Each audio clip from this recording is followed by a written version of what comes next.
Friends, welcome back to our channel. இன்றைக்கி நம்ம என்ன ரெசிபி பார்க்க போகிறோன்னா, 3 பொருளில் ஈஸியாக புட்டிங் செஞ்சிடலாம். இதை எப்படி செய்கிறதுன்னு இப்போ பார்க்கலாம்.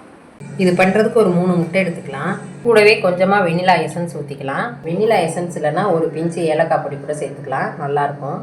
இப்போ விஸ்கை வச்சு நல்லா பீட் பண்ணி எடுத்துக்கலாம். இந்த மாதிரி நல்லா பீட் பண்ணி எடுத்துக்கோங்க. இது கூடயே சர்க்கரை சேர்த்துடலாம்.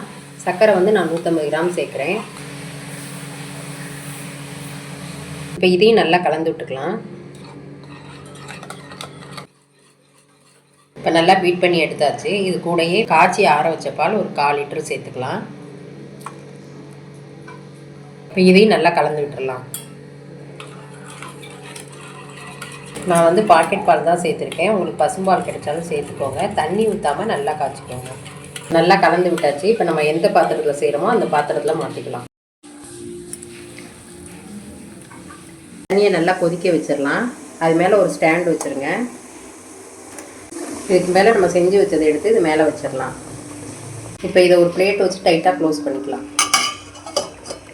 இது இப்படியே ஒரு 20 நிமிஷம் நல்லா வேகட்டும்.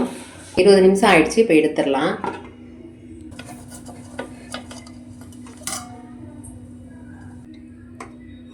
இந்த மாதிரி ஒட்டாமல் வந்துருச்சுன்னா வெந்துருச்சுன்னு அர்த்தம். எடுத்துடலாம். இப்போ ஒரு பிளேட்டுக்கு மாற்றிடலாம்.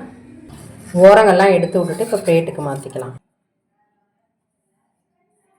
உங்களுக்கு ஜில்லுன்னு சாப்பிட பிடிக்குன்னா நீங்கள் ஃப்ரிட்ஜில் கூட ஒரு 1/2 மணி நேரம் வச்சுருந்து எடுத்து சாப்பிட்லாம். பாருங்கள், சூப்பராக வந்திருக்கு. நீங்களும் ட்ரை பண்ணி பார்த்து எப்படி இருந்ததுன்னு சொல்லுங்கள். இந்த ரெசிபி உங்களுக்கு பிடிச்சிருந்தா லைக் பண்ணுங்கள், ஷேர் பண்ணுங்கள், கமெண்ட் பண்ணுங்கள். சாய் கிச்சனை மறக்காமல் சப்ஸ்கிரைப் பண்ணுங்கள். பாய்.